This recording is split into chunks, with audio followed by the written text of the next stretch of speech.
Boa noite a todos. Que Jesus nos abençoe e nos envolva com sua luz, para que juntos saibamos aproveitar da melhor maneira possível o encontro de hoje. Agradecemos o convite, agradecemos a oportunidade de aqui estarmos. Que possamos ter momentos de muita reflexão, embalados pelos ensinamentos trazidos por tantos irmãos espirituais, por tantos trabalhadores da seara do nosso Mestre Jesus. E começamos fazendo a leitura de uma mensagem essa trazida por um desses irmãos, tão querido esse irmão. Ela se chama O Espelho da Vida. E essa mensagem é a mensagem número 1 do livro Pensamento e Vida. Esse livro, ele traz mensagens de autoria espiritual de Emmanuel, enviadas por intermédio da mediunidade do nosso querido Chico Xavier. E como dissemos, ela se chama Espelho da Vida. A mente é o espelho da vida em toda parte. Erguem-se na terra para Deus, sobre a égide do Cristo, a feição do diamante bruto, que arrancado ao ventre obscuro do solo, avança com a orientação do lapidário para a magnificência da luz. Nos seres primitivos, aparece sobre a ganga do instinto. Nas almas humanas, surge entre as ilusões que salteiam a inteligência e revela-se nos espíritos aperfeiçoados por brilhante e precioso a retratar a glória divina.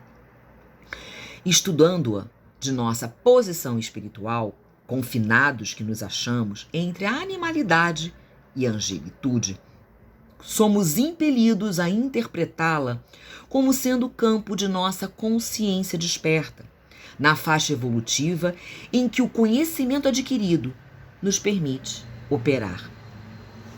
Definindo-a por espelho da vida, reconhecemos que o coração lhe é a face e o cérebro é o centro das suas ondulações, gerando a força do pensamento que tudo move, criando e transformando, destruindo e refazendo, para acrisolar e sublimar.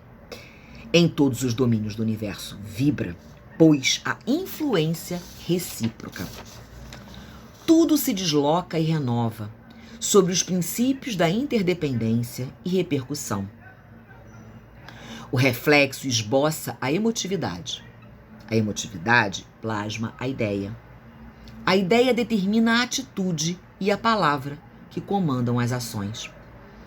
Em semelhantes manifestações, alongam-se os fios geradores das causas de que nascem as circunstâncias, válvulas obliterativas ou alavancas libertadoras da existência. Ninguém pode ultrapassar de improviso os recursos da própria mente, muito além do círculo de trabalho em que estagia. Contudo, assinalamos todos nós os reflexos uns dos outros dentro da nossa relativa capacidade de assimilação. Ninguém permanece fora do movimento de permuta incessante. Respiramos no mundo das imagens do movimento de permuta e projetamos e recebemos.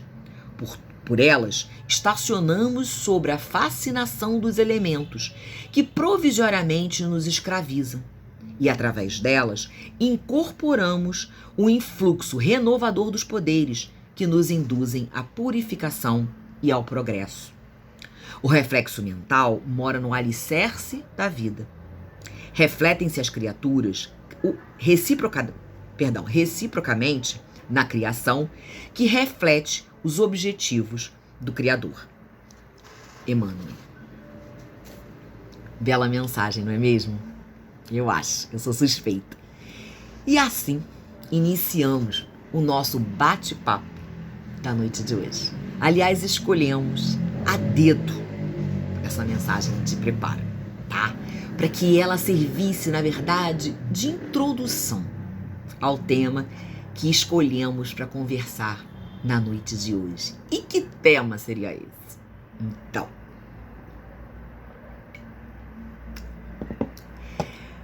nós escolhemos o tema, o pensamento, ou melhor, a energia criadora do pensamento. E por que a gente escolheu esse tema livre, especificamente? Porque ele tem tudo a ver, gente, com o momento que estamos vivendo. Vamos lá.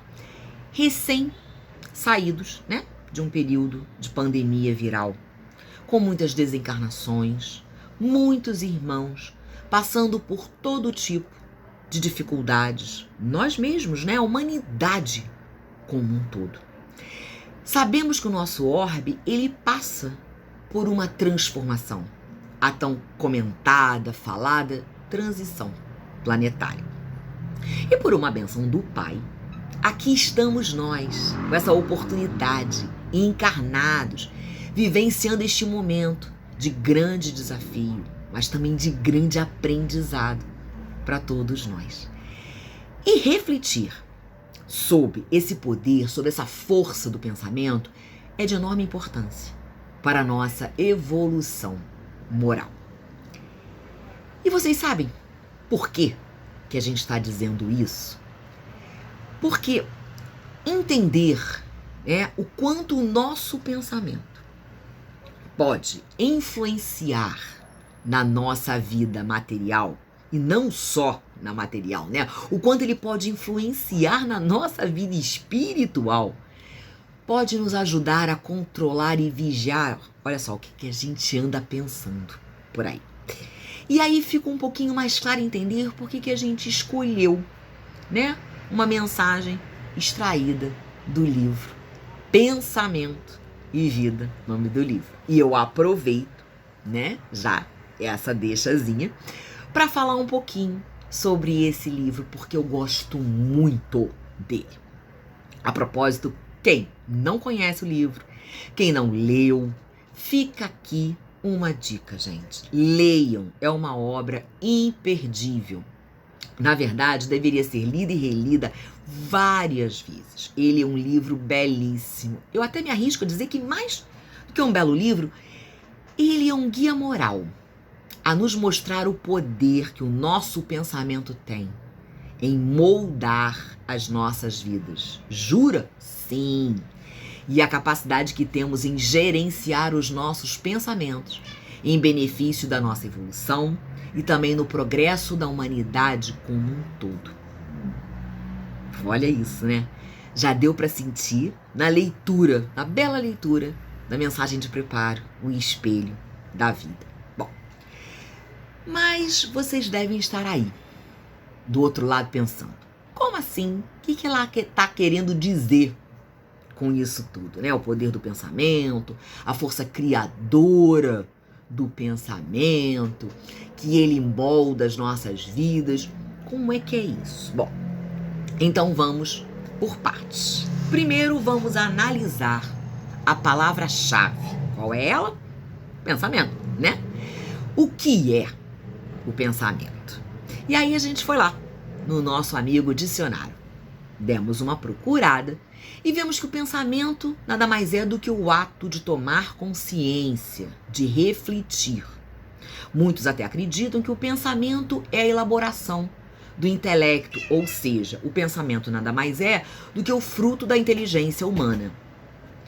E aí, a gente traz aqui uma colocação de um irmão que é um dos fundadores da psicologia moderna, o médico e o filósofo William James. Nossa, deu um branco do nome.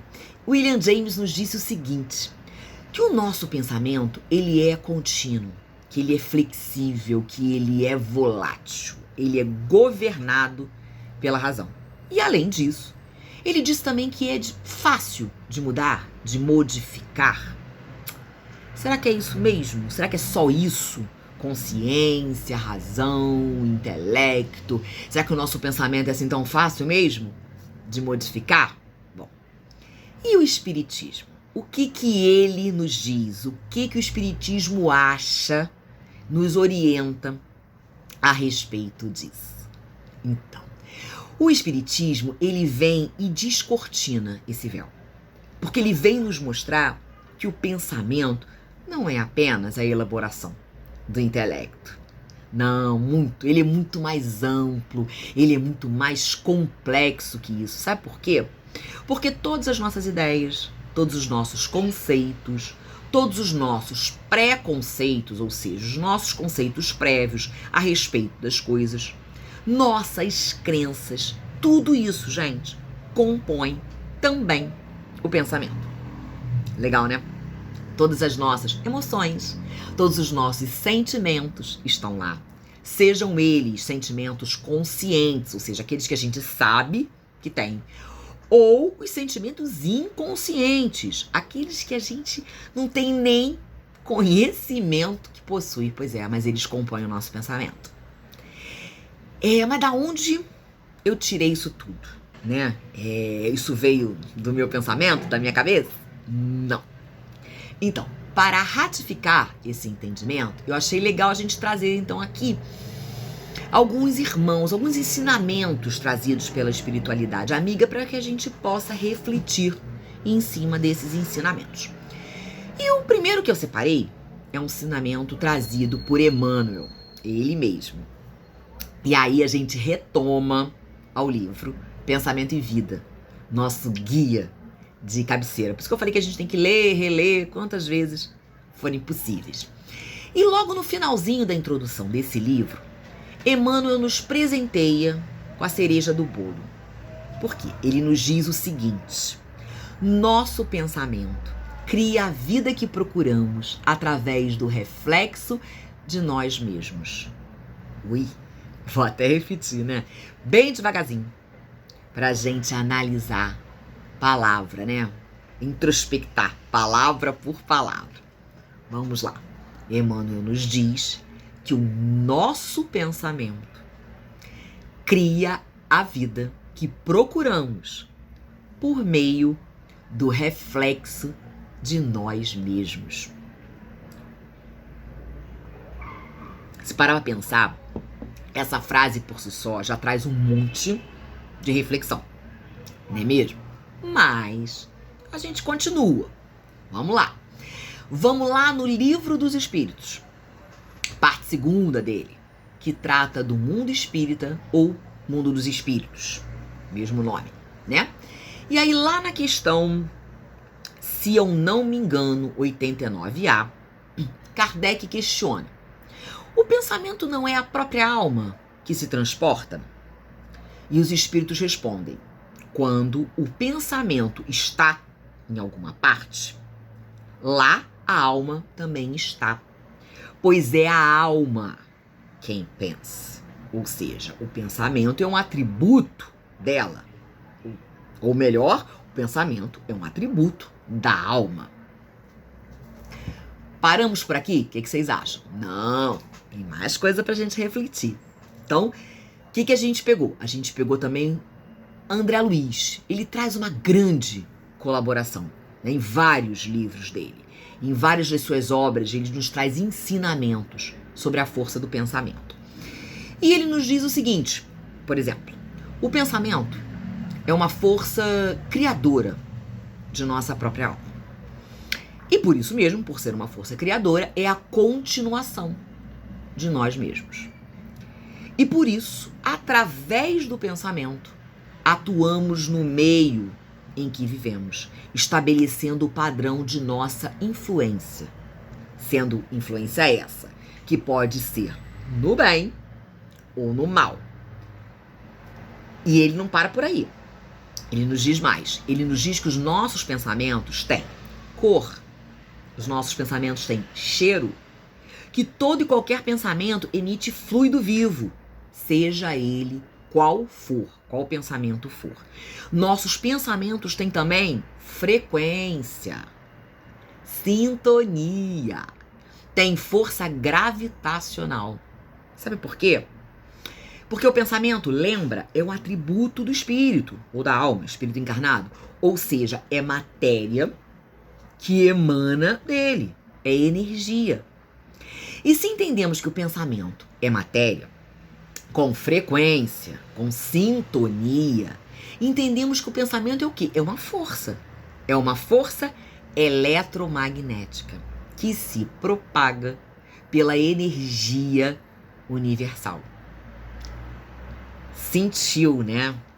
Sentiu. É um fluido vivo que se propaga nesse fluido universal, né? Como André Luiz nos disse, um fluido vivo que se conjuga em todas as manifestações da vida universal. E aí, como um ímã, a gente já pode perceber que o que acontece? Ele atrai e ele repele. Ele atrai pensamentos similares, né? Iguais, sentimentos similares. Atrai tudo o que está em sintonia com ele. Ao mesmo tempo que o que acontece? Ele repele. Ele repele o que não agrada.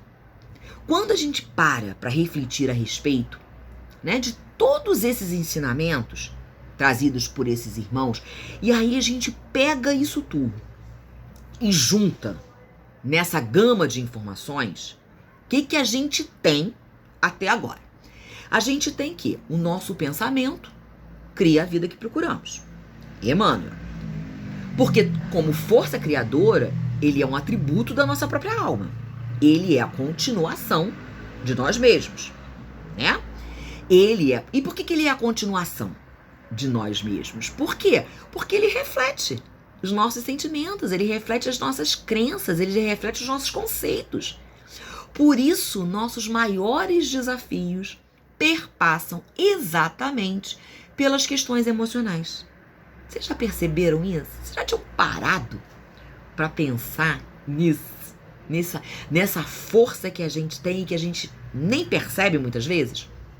E o nosso pensamento cria a vida que procuramos, como nos sinalizou Emmanuel. Então, que cabe a cada um de nós atrair motivos de alegria ou de sofrimento. Cabe a cada um de nós escolher se queremos nos manter em comunhão com o Pai Criador ou queremos nos distanciar dele. Então, Mari, sei lá, não é bem assim não. As provas dessa existência, sabe, elas estão muito difíceis, muito pesadas, né? Deus caprichou nessa encarnação, viu? Tá mole não. Quem já não ouviu alguma coisa parecida com isso? Ou mesmo em algum momento de lamúria, tipo, ó vida, ó azar, tudo acontece comigo, não pensou ou verbalizou isso? Então, a primeira coisa que a gente já precisa é parar com essa imagem, com essa concepção do nosso Pai Criador. Que ele é aquele que aponta o dedo, que julga as criaturas, que nos proíbe de fazer alguma coisa. Gente, essa concepção já não se encaixa mais. Aquele velhinho, né, que um dia ele acorda de bom humor, feliz da vida, e aí o que acontece? Ele permite que um monte de coisas boas aconteçam. E aí, por um mau humor, por não gostar, né, que ele tem preferência de um filho por outro, por se sentir contrariado, aí ele resolve aplicar punições. Gente, esse tipo de pensamento, de mentalidade, já não rola mais. É preciso, em primeiro lugar, que a gente entenda e aceite essa nova concepção de Deus e as suas leis, já trazidas, aliás, há bastante tempo, né, por nosso Mestre Jesus e ratificada pelo Codificação Espírita. Mas, vamos lá. Uma coisa entendemos como planejamento reencarnatório, que dependendo do nosso grau de evolução, inclusive, nós mesmos participamos, né, de algum jeito desse planejamento. Sabe aquela reuniãozinha com os nossos mentores espirituais, com os nossos amigos, com os irmãos que trabalham nesse planejamento, que fazem parte dessa obra, né, do planejamento, e a gente até consegue escolher a natureza da prova, pede, porque a gente olha a nossa ficha e fala, nossa, tô devendo tanto, né? Me dá essa natureza de prova para eu melhorar a minha situação. Tudo super organizado, de forma coerente, perfeita, trazendo as dificuldades possíveis de serem superadas, porque não existe nada impossível. Tudo é possível pelo nosso esforço próprio. Então, isso é o planejamento reencarnatório, né? A gente sabe. Não significa dizer que tudo que acontece na nossa vida foi decidido por Deus. São coisas totalmente diferentes, né, gente? A gente já sabe que não existe determinismo, que não é destino, que eu não estou fadado a isso. Não, tá? Jogamos isso fora. Temos nosso livre-arbítrio, não podemos nos esquecer disso. Tanto que Kardec, no Livro dos Espíritos, ele faz esse questionamento.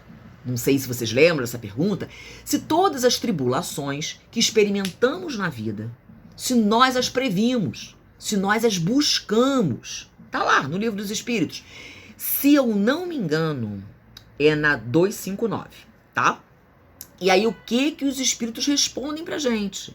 Eles são categóricos, eles dizem não. Apenas o gênero das provas escolhidos. As particularidades correm por conta da posição em que cada um se acha, né?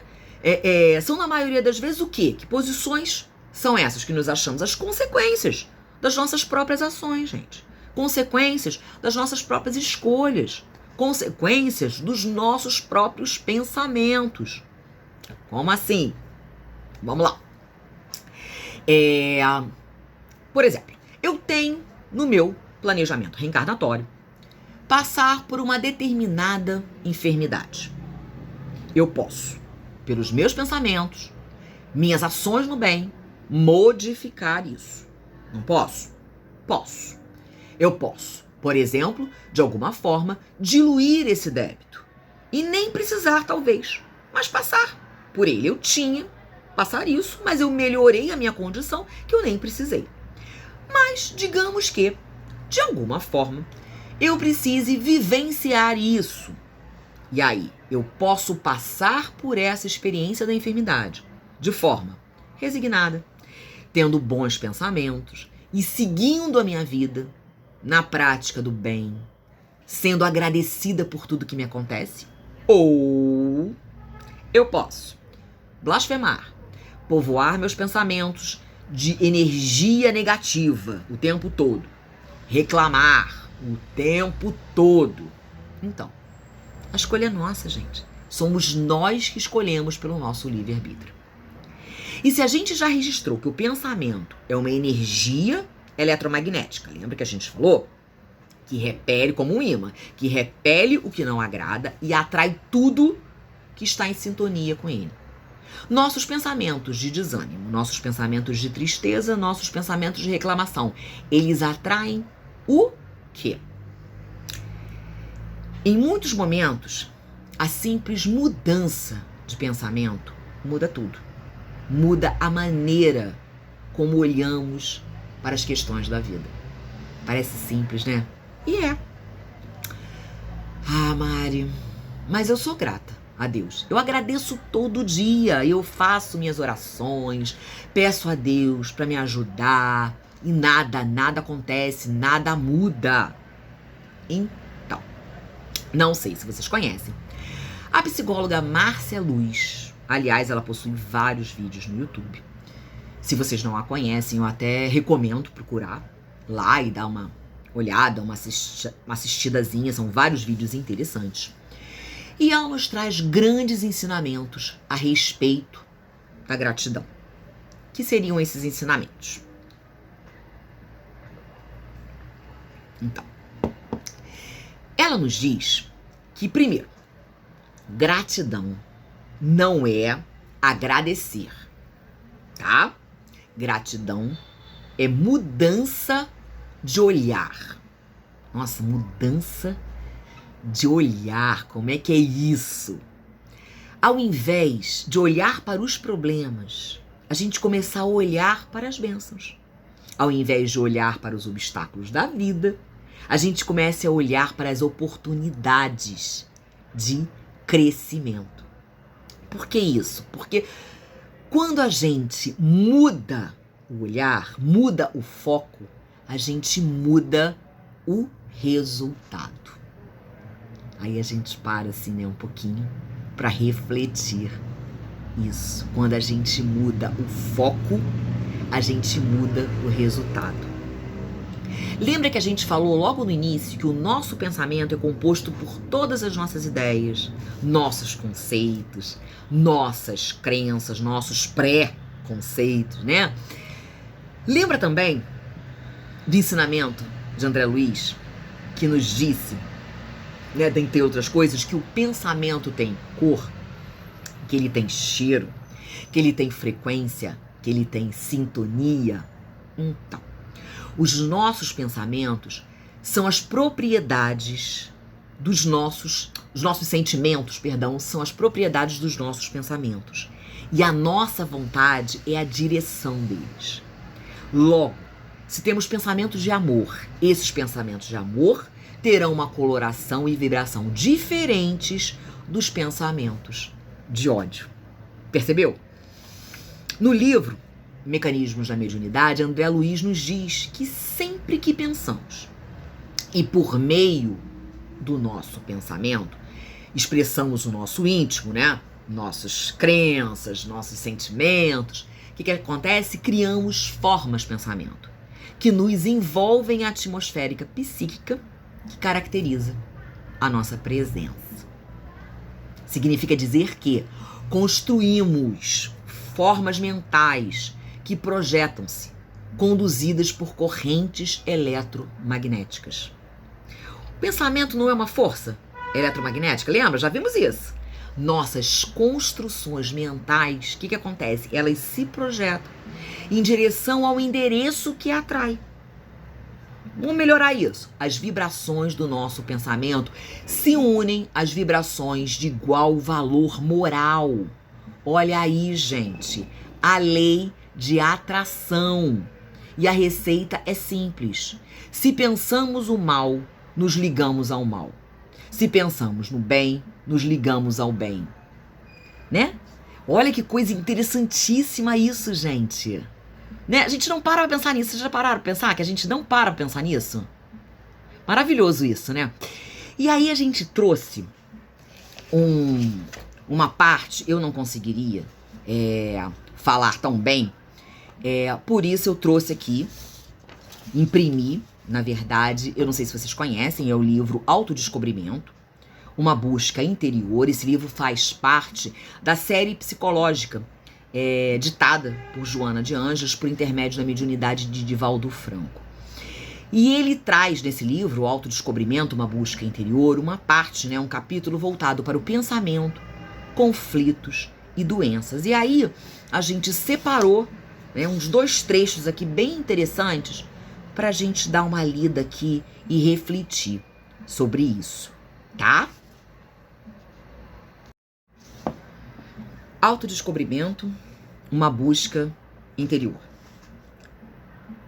Em uma visão espírita do pensamento, a mente plasma no cérebro a ideia, através das multifárias reencarnações, evoluindo o ser espiritual desde simples e ignorante, quando se manifesta por meio do pensamento primitivo, até o momento em que, desenvolvendo todas as potencialidades que neles jazem, estas se desvelam e se fixam nos sutis painéis da sua constituição energética. À medida que o espírito evolui, o corpo se aprimora, em face das vibrações do perispírito, que o organiza e mantém. Nesse segmento, a organização material depende das energias espirituais, que necessitam do processo da reencarnação. Como a semente precisa do solo para desatar a vida que nela estua embrionária. E o espermatozoide, com o óvulo, no reduto próprio para liberar a vida material. Assim, o pensamento, que procede da máquina mental, recorre ao cérebro, a fim de fazer-se entendido no atual estágio de evolução da humanidade. Disciplinar e edificar o pensamento, através da fixação da mente em ideias superiores da vida, do amor, da arte elevada, do bem, da imortalidade, constitui o objetivo moral da reencarnação, de modo que a plenitude, a felicidade sejam a conquista a ser lograda. Pensar bem é fator de vida que propicia o desenvolvimento e a conquista da vida. Gente, esse trecho é tão importante que eu vou até ler de novo, tá, gente? Disciplinar e edificar o pensamento através da fixação da mente em ideias superiores da vida, do amor, da arte elevada, do bem, da imortalidade, constitui o objetivo moral da reencarnação, de modo que a plenitude, a felicidade sejam a conquista a ser lograda. Pensar bem é fator de vida que propicia o desenvolvimento, a conquista da vida. E Joana não para por aí, tá? Ela segue dizendo: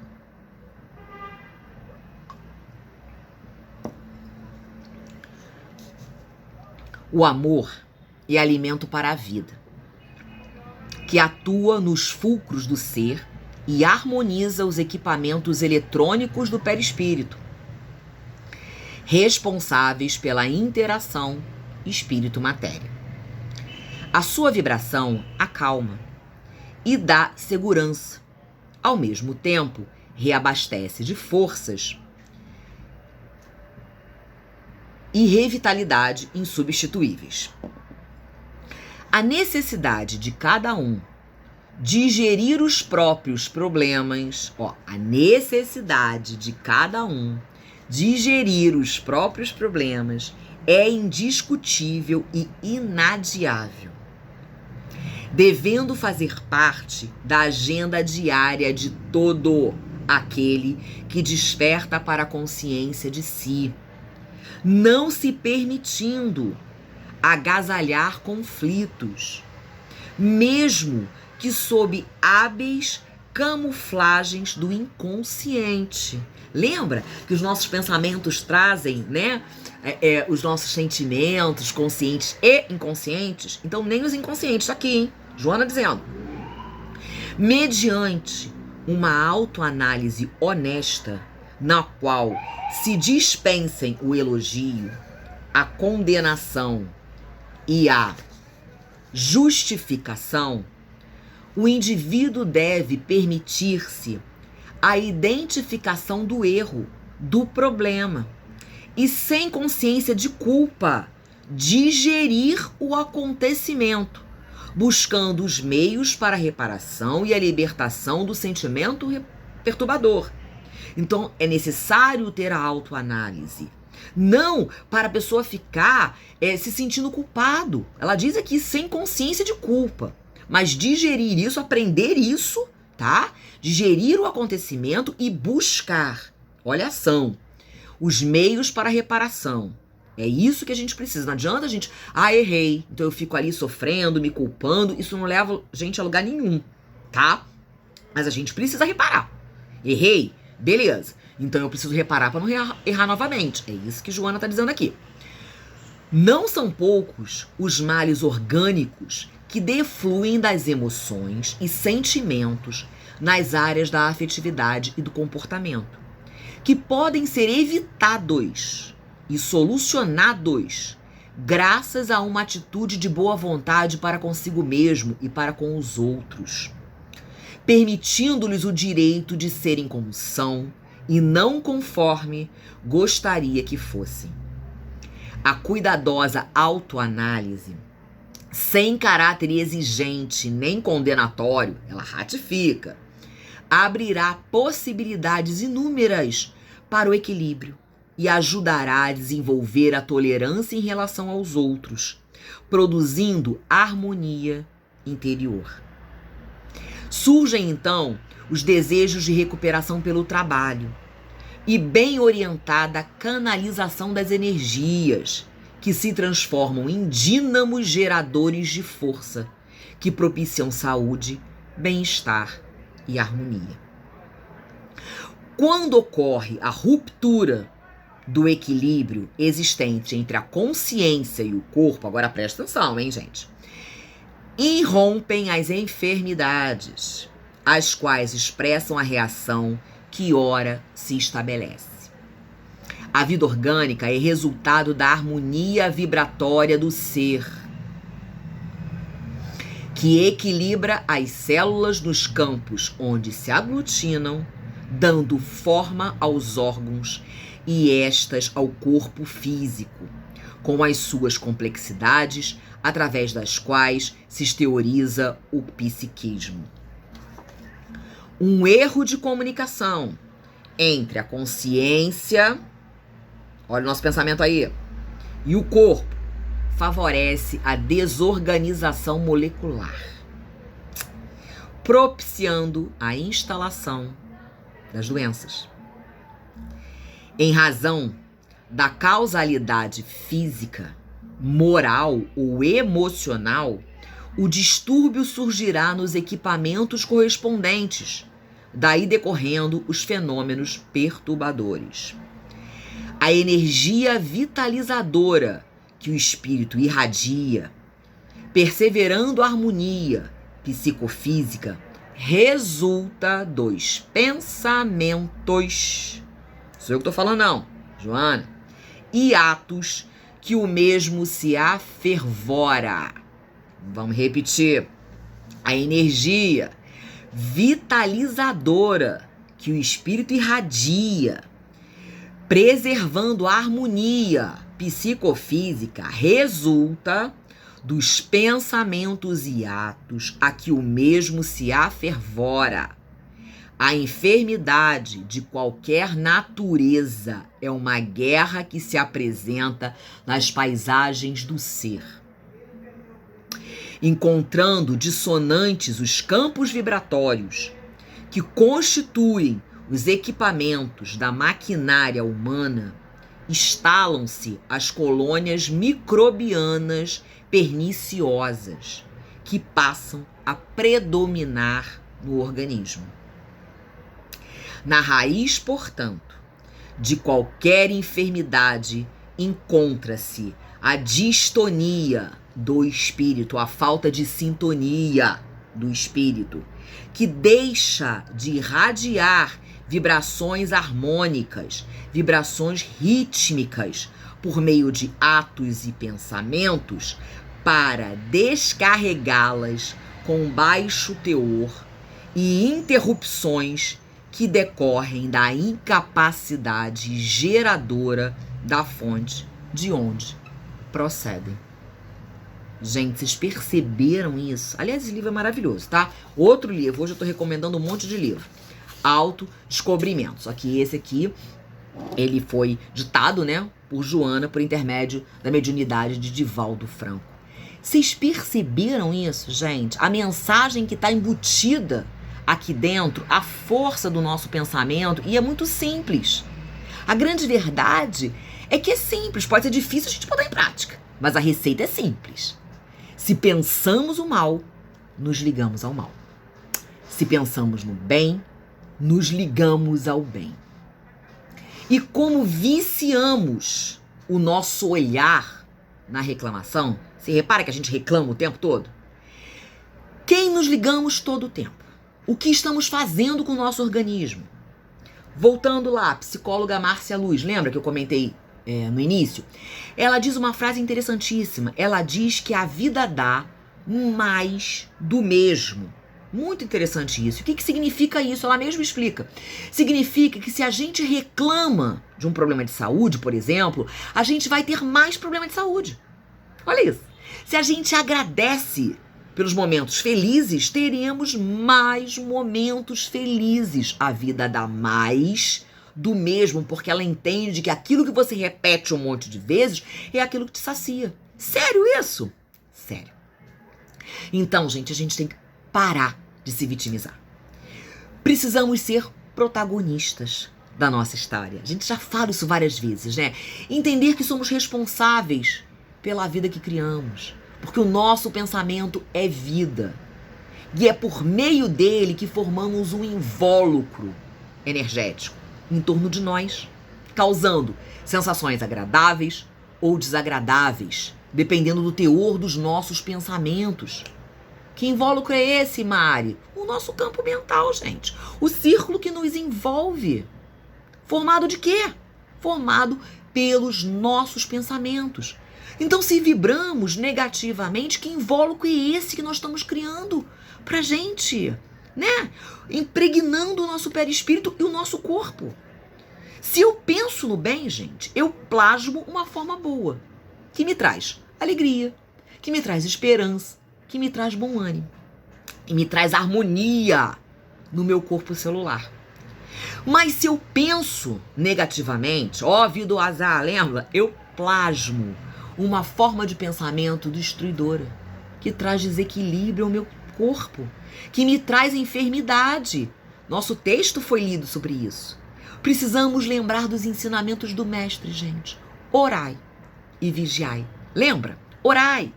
Mantenhamos em comunhão com o Pai, buscando sempre orientação, boas sugestões, vibrações positivas. Vigiai. Vigiai nossas palavras, nossas ações, nossos pensamentos e como olhamos para a vida, como entendemos as mensagens recebidas. Somos senhores das nossas próprias vidas e precisamos fazer um bom uso dela por meio do nosso livre-arbítrio.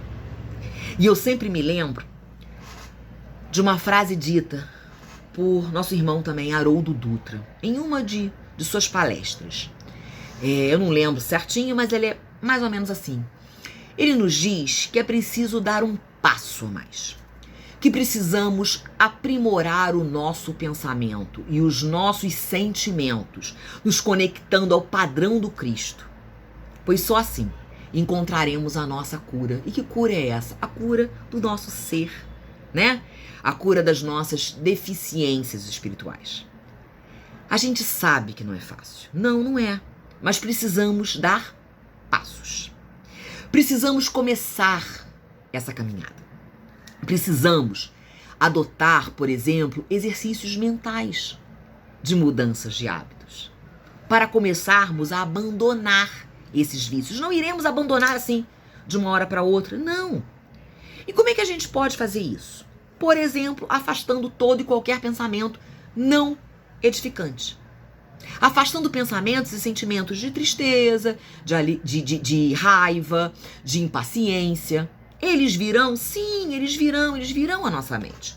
Pois ainda somos espíritos imperfeitos. Todos nós sabemos disso. E por isso somos tão suscetíveis a esse tipo de sentimento. Mas a nossa responsabilidade, gente, é fazer com que eles não ganhem morada em nós. Eles virão sim, porque precisamos, na verdade, colocar em prática o conceito de verdadeiros espíritas. E aí a gente recorre lá ao ensinamento no Evangelho segundo o Espiritismo, no capítulo, eu não lembro o número do capítulo, mas é o capítulo que fala, que tem o título Sede Perfeitos, Verdadeiro Espírita. Reconhece o verdadeiro espírita por quê? Pelos esforços que faz para domar suas más inclinações. Ah lá! Então essa é a nossa responsabilidade. Afastar esses pensamentos e colocar no lugar desses pensamentos não edificantes, pensamentos de agradecimento, pensamentos de gratidão pelas pequenas alegrias do dia, por todas as bênçãos que recebemos em nossa caminhada. Existe também uma dinâmica que eu uma vez participei, né? E aprendi, acho bem interessante, não sei se vocês conhecem, que é o potinho da gratidão. O que seria esse potinho da gratidão? Você pega um pote, né? E todo dia você escrever ali dentro do potinho o motivo de que você é grato, né? Lembrando aquele conceito do que é ser grato, né? Ser gratidão é ter um outro olhar sobre a coisa. Então, por exemplo, eu sou grata por essa oportunidade da gente estar aqui conversando, batendo esse papo, porque é uma oportunidade de eu escutar, reler, escutar outros irmãos, outras palestras, aprender cada vez mais. Então eu sou grata. E aí nesse potinho, você pega, por exemplo, esse exemplo que eu dei, no meu caso, eu escrevo esse papelzinho, eu sou grata por quê? E aí eu escrevo porque eu dobro esse papelzinho e coloco ali. Umzinho por dia. Se você quiser botar mais de um, bota mais de um, não tem problema nenhum. No final de um mês, senta, abre o potinho, lê cada mensagem que você colocou ali. Quando a gente para e olha, a gente com certeza vai ver que a gente tem muito mais motivo para agradecer do que ficar vibrando nessa sintonia de reclamação. Pode ter certeza disso. Recebemos muitas bênçãos todo o tempo, gente. Mas a gente está tão acostumado a ficar reclamando que o nosso foco é na reclamação e a gente não consegue nem perceber tudo que a gente recebe de bênção da espiritualidade, todos esses ensinamentos, todos os caminhos que nos são auxiliados, muitas vezes amenizando a nossa prova aqui, e a gente nem percebe, porque a gente está acostumado a reclamar. A gente nunca está satisfeito. Então é preciso ter gratidão, é preciso mudar esse olhar, mudar esse foco. E mudando esse foco, a gente muda o nosso pensamento, a gente muda a nossa energia à nossa volta. E aí, quando a gente tem uma atitude diferente, o resultado é diferente. Tenha certeza disso. E para fechar, eu vou ler um outro texto, tá? É porque esse assunto é tão rico, gente, de informações, né, de texto, tem tantos textos, que aí a gente fica assim, ai meu Deus, eu leio esse, eu não leio esse, ai, a gente tem que escolher entre tantos. Então eu vou abusadamente ler mais um. Esse também é uma mensagem de Emmanuel, só que foi incluso, peraí, deixa eu pegar meu bebê aqui, que ele tá reclamando aqui, atenção, peraí. Apresento pra vocês um dos meus filhos, esse é o Simba, fica aqui no colo da mamãe, que a mamãe vai ler aqui, tá? Essa mensagem se chama Pensamentos, foi incluso no livro Pão Nosso, mensagem de Emmanuel, por intermédio da mediunidade de Chico Xavier. Vamos ler aqui com a mamãe. Vamos lá. Quanto ao mais, irmãos, tudo que é verdadeiro, tudo que é honesto, tudo que é justo, tudo que é puro, tudo que é amável, tudo que é de boa fama, se há alguma virtude e se há algum louvor, nisso pensai. Paulo, Carta aos Filipenses, capítulo 4, versículo 8. Todas as obras humanas constituem a resultante do pensamento das criaturas. O mal e o bem, o feio e o belo, viveram antes de tudo na fonte mental que os produziu, nos movimentos incessantes da vida. O Evangelho consubstancia o roteiro generoso para que a mente do homem se renove nos caminhos da espiritualidade superior, proclamando a necessidade de semelhante transformação, rumo aos planos mais altos. Não será tão somente com os primores intelectuais da filosofia que o discípulo iniciará seus esforços em realização desse teor. Renovar pensamentos não é tão fácil como parece, à primeira vista. Demanda muita capacidade de renúncia e profunda dominação de si mesmo, qualidades que o homem não consegue alcançar sem trabalho e sacrifício do coração. É por isso que muitos servidores modificam expressões verbais, julgando que refundiram pensamentos.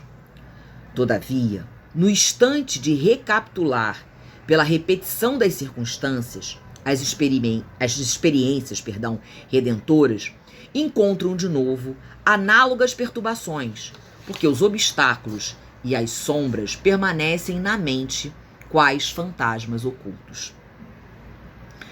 Pensar é criar. Ó, olha isso, poder do pensamento, né? A força criadora. Pensar é criar. A realidade dessa criação pode não exteriorizar-se de súbito no campo dos efeitos transitórios. Mas o objeto formado pelo poder mental vive no mundo íntimo, exigindo cuidados especiais para o esforço de continuidade ou extinção. O Conselho de Paulo aos Filipenses apresenta sublime conteúdo. Os discípulos que puderem compreender-lhe a essência profunda, buscando ver o lado verdadeiro, honesto, justo, puro e amável de todas as coisas, cultivando-o em cada dia, terão encontrado a divina equação. Não podia, deixar de fora essa mensagem tão linda.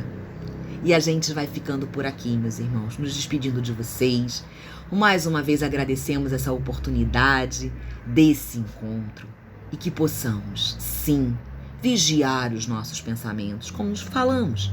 Os pensamentos ainda não equilibrados virão, os pensamentos não edificantes, eles virão. Emmanuel nos disse aqui, não é fácil, não é fácil.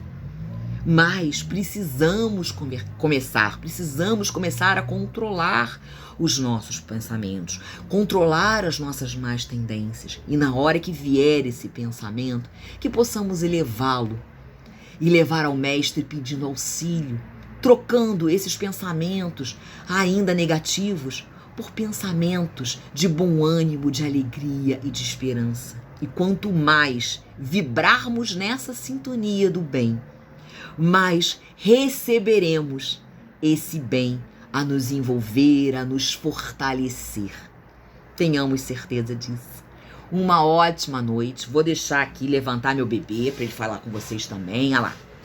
Fala com os irmãozinhos lá. Deixa um beijinho de boa noite. E a gente se despede. E até um próximo encontro com a graça do Pai. Um beijo enorme no coração de cada um de vocês.